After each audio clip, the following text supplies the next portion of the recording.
12번째로 맞이하는 경제인문사회연구회 인문관통을 시작하도록 하겠습니다. 고려대학교 전임 총장을 맡으신 염재호 교수님께서 해주시기로 했고요. 그럼 오늘 특강에 앞서 먼저 경제인문사회연구회 성경용 이사장님의 인사 말씀을 듣도록 하겠습니다. 오늘 이 주제가 우리 모두가 사실 고민하는 주제이기도 합니다. 대학과 이제 인문학의 미래인데요.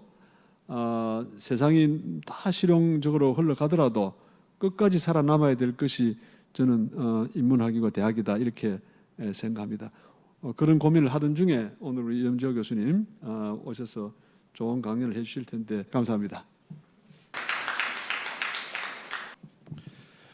네, 반갑습니다. 염재호입니다.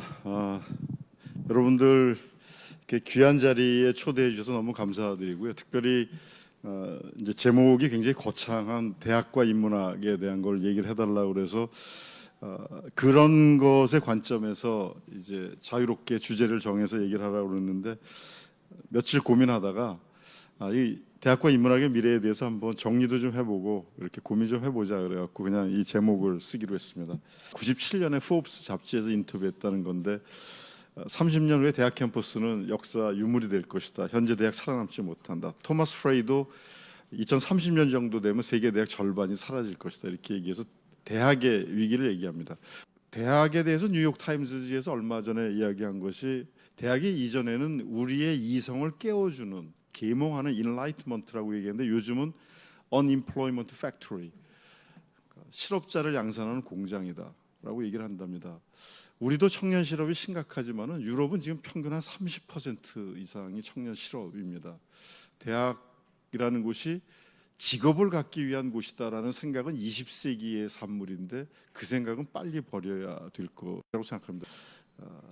디플로마라고 학위라고 하는 것은 어떻게 보면은 대학 졸업했다라는 것을 좀 내가 어느 대학 나왔다는 게 쇼하는 거에 불과하지 21세기에 일 잘하는 사람이면 필요하지 스카이 대학 나왔다고 옛날처럼 20세기식으로 네트워크로 대량 생산 체제로 일하는 시스템이 아니기 때문에 21세기의 대학이 소위 말하는 인류 대학을 소위 젊은 엄마들이 30년 정도 온 재산을 바쳐서 아이를 키워갖고 인류대학 보내는 것이 투자 가치, ROI가 나오는 것인가? 아닐 거라고 저는 생각합니다. 입학 시험도 그렇습니다. 이거 사실 요즘 뭐 수능 다시 해야 된다, 뭐 그리고 오지선다형으로 21세기의 인재를 키울 수 있을지 그렇게 했을 때 다양성은 점점 줄어드는데 이게 대학이라고 한다면 저는 대학 살아남지 못한다고 생각합니다. 대학의 미래 무엇을 가르칠 것인가? 또 다른 하나는 어떻게 가르칠 것인가? 가르친다는 것도 여러 가지가 있기 때문에 어떻게 가르치는 것도 굉장히 중요한데 저는 무엇보다도 어떻게로 많이 바뀔 거라고 생각을 합니다. 또 어떤 기능을 해야 되는가?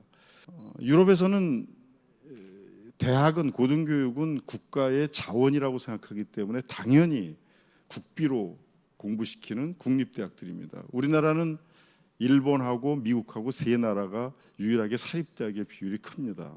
대학에 대해서 더블린의 트리니티 칼리지의 부총장이 한번 와서 같이 토론회를 한 적이 있었는데 이런 발표를 했습니다. 유니버시티 1.0에서 지금 4.0으로 넘어가고 있다. 1.0은 잘 아시는 대로 옛날에 유럽의 대학이라고 하는 것은 귀족들이 직업을 얻기 위해서 다닌 게 아니라 자기의 지적 호기심을 채우기 위해서 다녔던 곳이 대학이었습니다. 그러다가 지식이 축적이 되기 시작하니까 이제 프로페셔널들을 20세기 들어오면서 생산하기 시작했고 그 사람들을 위해서 대량 생산 체제와 같은 대형 교육들이 시작이 됐습니다.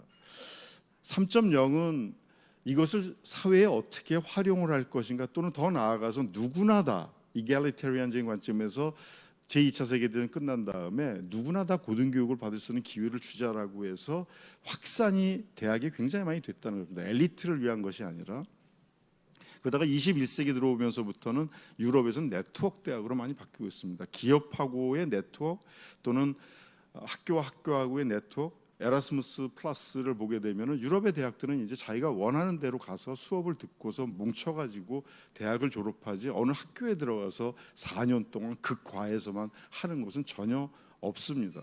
20세기하고 21세기 교육은 전혀 달라지고 있습니다. 달라져야 됩니다. 삼성전자의 우리나라의 어느 대학보다도 많은 박사 3,000명이 있습니다. 거기서 지식 생산하고 있습니다. 근데 우리는 그거 갖다가 전달만 하는 것으로서 무역상을 하는 것이 대학의 역할인가? 사실 그렇지 않다고 생각합니다. 강의식 지식 전달은 20세기의 스타일이고, 특히 고등학생들한테 지금도 학원 중심으로 배우면서 요령만 가르치고 있는 이와 같은 우리나라의 교육 시스템에서는 소위 말하는 밑줄 쫙 해서 요점을 정리하는 걸로 하지만, 그렇게 해서는 21세기의 인재를 키울 수가 없습니다. 온라인 러닝으로 해야 되고요. 전공 지식과 교양 사고, 이따가 인문학에 대해서 좀 더 얘기하겠습니다만, 대학에서 전공 지식을 가르친다는 것은 사실 의미가 쇠했는지도 모릅니다. 이제 전공 지식은 대학원 가서 배워야 됩니다. 호주가 산업의 두 번째가 교육 산업인데, 호주의 대학들이 지금 전부 다 이런 problem based learning으로 바뀌고 있습니다. 여기 보시면 알겠습니다만, 모니터가 각각 여러 군데에 있어가지고 그룹별로 디스커션해서 하면은 이 모니터에서 서로 그 내용들이, 프로젝트의 내용들이 옮겨가면서, 심지어 이 휴대폰으로 찍은 내용들도 바로바로 올려가지고서 서로 디스커션하고 문제를 풀어나가고 있습니다.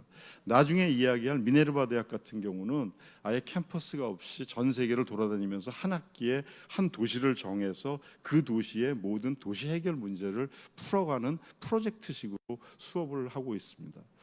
올린 칼리지 같은 데는, 여기도 아주 대단한 데인데, 여기는 5년마다 모든 과목을 폐지합니다. 5년 지나면은 의미 없다라고 해서 커리큘럼을 바꿔버립니다. 실라부스 5년 쓸 수 없게 돼 있습니다. 의무적으로. 더 재미있는 거는 유다시티 같은 것인데요. 여기는 좀 특이한 건데요.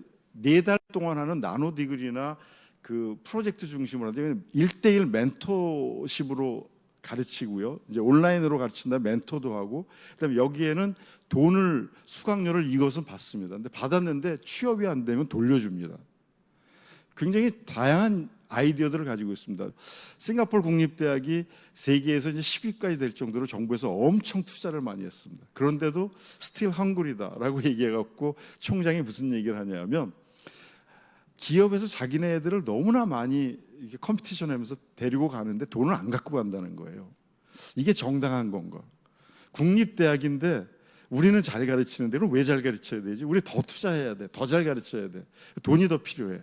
그러니까 어떻게 하냐면, 지금 영국의 워릭 대학하고 같이 실험을 한다는데 뭐냐 하면 이렇게 한답니다. 그 프리미어 리그에서 다른 데로 이적하면 이적료를 내는 것처럼, 학생이 들어올 때 학교하고 계약을 해서 자기가 취업을 하게 되면 자기 연봉의 20%를 5년 동안 내지 10년 동안 학교로 기부하는 것을 약속을 한답니다. 근데 그것을 학생이 안 할 수도 있고, 기업에서 데리고 갈 때 기업에서 페이를 한다. 그래야지 잘 가르치는 학교, 좋은 학교, 더 투자하는 학교가 의미가 있지. 그냥 뭐 등록금 다 똑같고 등록금 못 올리게 하고 그냥 뭐 이렇게 내버려 두는 게 되냐. 어떻게 보면 국립대학에서 이런 발상을 한다. 이거 참 대단하다는데, 유다시티는 취업이 안 되면 돌려준다고 합니다.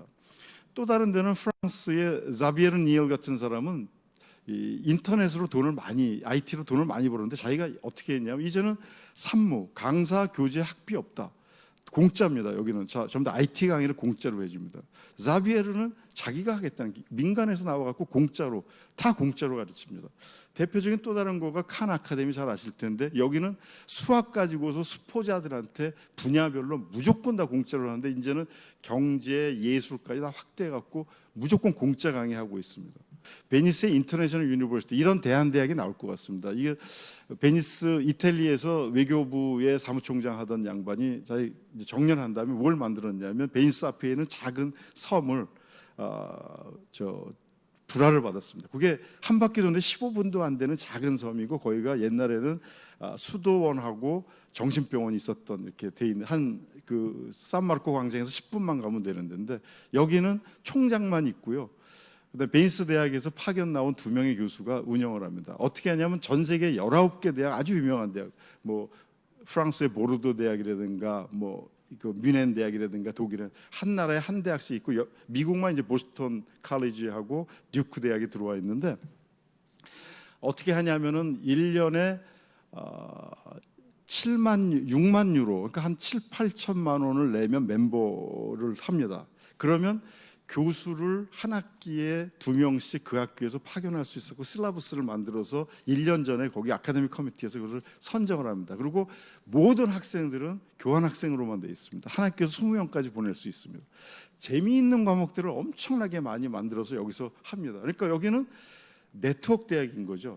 이건 뭐냐면 고등학교를 졸업하고 나면 1년 동안에 이 기숙사에 들어가서 철학, 문학, 예술에 대해서 자기 마음대로 자기가 커리큘럼을 만들어서 1년 동안은 거기서 지내는 겁니다. 난센이 만들었는데 이게 너무나 성공적이어 갖고 요즘은 정부에서도 지원을 해주는데 우리로 치면 갭이어 같은 거죠. 이렇게 해서 인생이 뭐고 내가 뭘 공부해야 돼, 내가 왜 대학을 가야 되는지를 고민한 다음에 가게 되니까 지금 현재 이 노르웨이에서는 고등학교 졸업하면 20%가 난센 아카데미를 간답니다. 여기 나온 애들이 EU에서 제일 좋은 학교에 또 합격을 한답니다. 대학을 그렇게 가야지 무조건 입시 위주로만 가서는 안 된다라는 거고요.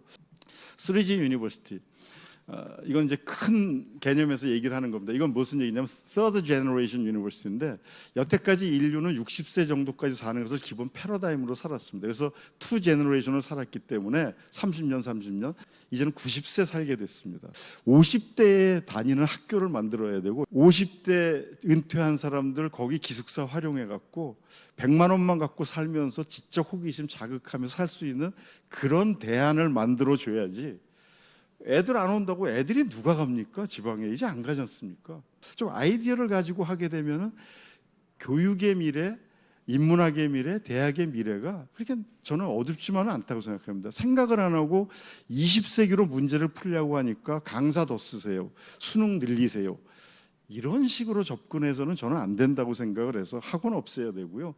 이제는 새로운 형태로 아파트마다 학원 가는 대신에 정말 멋진 그 비행기의 칵피트, 그러니까 파일럿가 조종하는 것 같은 그런 멋있는 그 캐롤 같은 거를 애들이 활용할 수 있게 하고 인터넷을 예약해서 거기 와서 수학 문제 풀다가 집에 갈 수 있는 그런 것을 만들어 줘야지 되는 거지. 이거를 학원 그대로 놔두고 이렇게 해서는 안 된다는 생각이 들어서 좀 두서없는 얘기고 또 어떻게 보면 굉장히 그 먼 미래일 수도 있고 좀 거친 얘기지만 이렇게 말씀드렸습니다. 경청해 주셔서 감사합니다. 고맙습니다.